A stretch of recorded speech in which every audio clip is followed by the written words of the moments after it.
Maker Sujji. ఎలా ఉన్నారండి అందరూ? బాగున్నారు కదా? నేను బాగున్నాను. ఈ వీడియో షూట్ చేసి 3 డేస్ అవుతుందండి. అంటే లాస్ట్ మొన్న ఫ్రైడే వీడియో అనమాట. గుడి దగ్గర సామూహిక కుంకుమ పూజ జరుగుతుంటే ఆ రోజు పోస్ట్ చేద్దాం అనుకున్న వీడియో ఇవాళ అయ్యింది. పూజకి ఇంటి దగ్గర నుంచి నేను ఏం సర్దుకున్నాను, పూజ ఎలా జరిగింది, ఈజీగా అన్నీ ఇంటి దగ్గరే ప్రిపేర్ చేసుకుని మనం పూజ దగ్గరికి వెళ్తే ఎలా ప్రిపేర్ చేసుకుని వెళ్ళొచ్చు అనేది ఈ వీడియో అనమాట. అండి యాజ్ ఇట్ ఈస్ అందరూ కుంకుమ పూజ అంటే ఒకేలా చేసుకుంటారు. ప్రతి చోట ఈ నవరాత్రుల్లో సామూహిక కుంకుమ పూజ జరుగుతూనే ఉంటుంది, కుంకుమార్చన జరుగుతూనే ఉంటుంది. అయితే నేను ఇంకా కుంకుమ పూజ నేను నా ప్రాసెస్లో నేను ఏమేమి తీసుకెళ్తాను, ఎలా సర్దుకుంటాను, అక్కడికి వెళ్ళి సర్దుకోకుండా ఇంటి దగ్గరే ఈజీగా అన్ని మనం సర్దుకుని వెళ్తే అక్కడ పూజ చేసే టైంకి ఈజీగా ఉంటుంది. నేనైతే ఇలా సర్దుకుని వెళ్తాను, అదే వీడియోలో చూపిస్తాను. వీడియో చివరి వరకు చూడండి, లైక్ చేసి వీడియోని చూడడం కంటిన్యూ చేయండి. నార్మల్గా కుంకుమ పూజ అంటే మనం అన్నీ సర్దుకుని వెళ్ళి అక్కడ ఇలా పూజకి సంబంధించి ఏర్పాటు చేసుకుంటాం కదండి. నేనైతే అంటే మాకు కొంచెం గుడి దగ్గరలోనే ఉంటుంది, దగ్గర అంటే మరీ దగ్గరేం కాదు, పర్వాలేదు, ఒక 2 minutes అనమాట.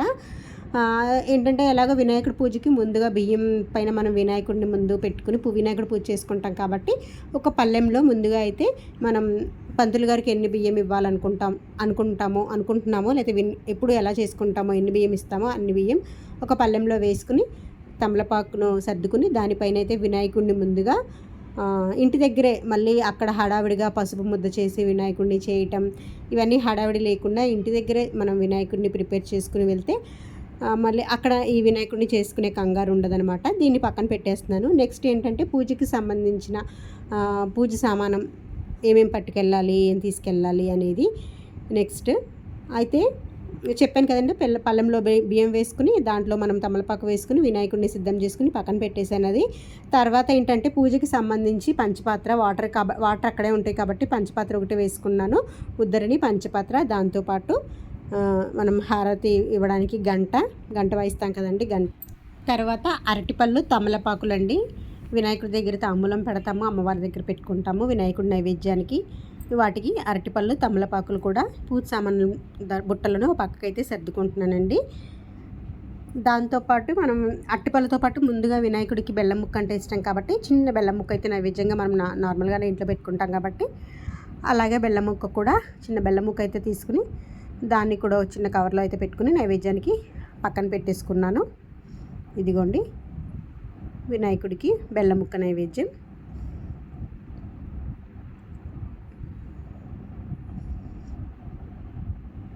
ఓకే కదా.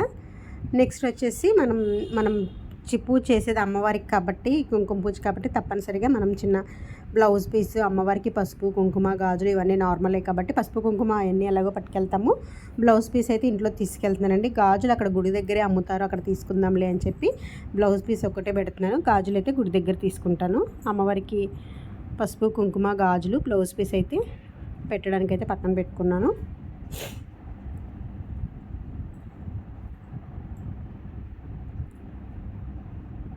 ఇక్కడికైతే ఇదైంది. నెక్స్ట్ వచ్చేసి మనం పూజ చేసినప్పుడు చేతులు తుడుచుకోవడానికి చిన్న నాప్కిన్, ఇది ఇంకా మనం దానికి దీనికి తుడవకుండా మనం పసుపు కుంకుమ వేసిన తర్వాత మధ్యలో చేయి కడుక్కుంటాము, దానికి దీనికి తుడవకుండా నాప్కిన్ అనేది పక్కన పెట్టుకుంటే వెంటనే చేయి తుడుచుకోవడానికి ఉంటుందని చెప్పి చిన్న నాప్కిన్ అయితే పెట్టాను.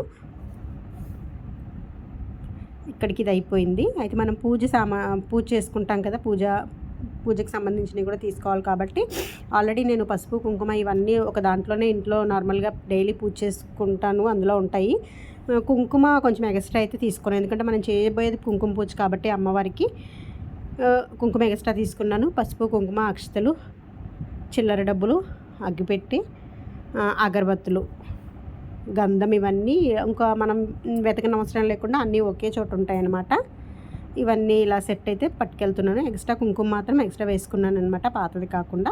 కొంచెం పసుపు, కొంచెం కొత్త పసుపు కూడా కలుపుకున్నాను. అయితే ఇందాక నేను ఇందులో హారతి గంట ఇవన్నీ పెట్టాను, కానీ హారతి ఇవ్వడానికి అవి పెట్టలేదు, అవి అయితే లాస్ట్ని పెట్టాను. దాంతోపాటు పువ్వులు ఒకటి మర్చిపోయాను అనమాట. పూజకి పువ్వులు అవసరం కాబట్టి చామంతి పూలు అయితే తెప్పించాను, గులాబీలు, చామంతి పువ్వులు పక్కన పెట్టేసి దాంట్లోనే కొంచెం హారతి ఇవ్వడానికి కూడా అది కూడా సర్దేశాను.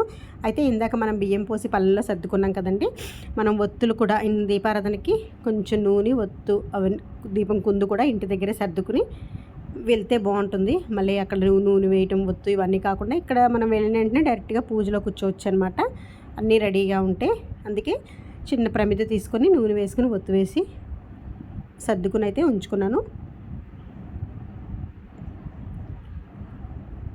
ముఖ్యంగా పూజ దగ్గరికి తీసుకెళ్ళవలసినవి అనమాట ఇవన్నీ. ఇంకైతే పూజ దగ్గరికి వెళ్ళిపోవడానికైతే బయలుదేరాను. ఇంటి దగ్గర నుంచి గుడి దగ్గరికి అయితే స్టార్ట్ అయిపోయానండి. పూజ సామానం నేను మా అమ్మాయి ఇద్దరం పట్టుకొని అయితే గుడి దగ్గరికి అయితే నడుచుకుంటూ వెళ్ళిపోయాము.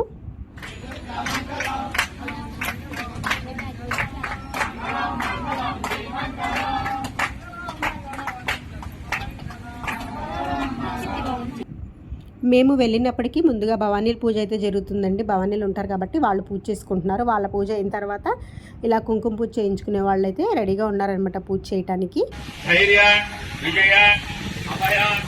ఆయు ఆరోగ్య ఐశ్వర్య అభివృద్ధి నిత్యత్వం ధర్మార్థ కామమోక్ష చతుర్విధ ఫల పురుషార్థ నిత్యర్థం మనోవాంఛ ఫల నిత్యర్థం ఇష్టకామ్యార్థ ఫల నిత్యర్థం మమ మతాగృహే నిత్య అష్టలక్ష్మి నివాస అనుగ్రహ కటాక్ష నిత్యర్థం మహాకాళి మహాలక్ష్మి महासरस्वती स्वरूपिणी दुर्गा देवता अनुग्रह कटाक्ष नित्यर्थम श्री देवी शरन्नवरात्रि महोत्सव समये द्वितीय दिवसे सायंकाल पूजा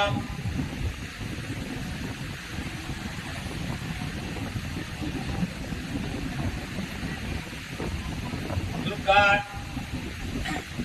ఇలా పంతులు గారు పూజ అది చేయిస్తున్నారండి. ముందుగా వినాయకుడు పూజ చేయించి తర్వాత అమ్మవారికి కుంకుమ పూజ అయితే మొదలు పెట్టారనమాట.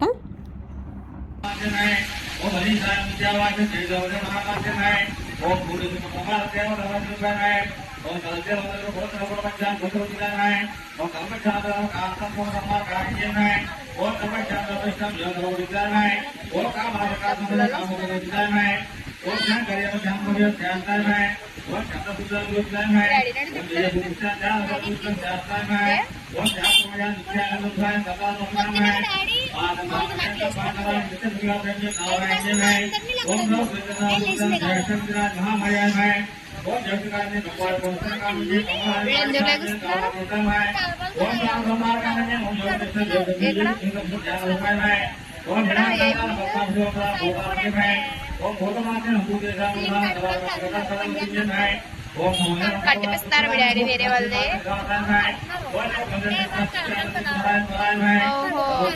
చూడడానికి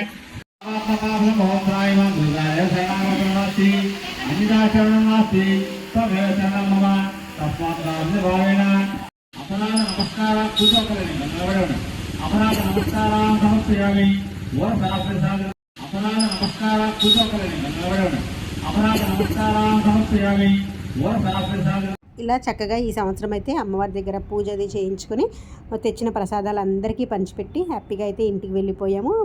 ఈ సంవత్సరం మా అమ్మవారి గుడిలో అయితే కుంకుమార్చన అయితే ఇలా జరిగింది. ఈ వీడియో మీ అందరికీ నచ్చిందని అనుకుంటున్నాను. వీడియో నచ్చితే, మా అమ్మవారు నచ్చితే, మా దుర్గామాత నచ్చితే లైక్ చేయండి, షేర్ చేయండి, సబ్స్క్రైబ్ చేయండి. Thanks for watching. Bye bye.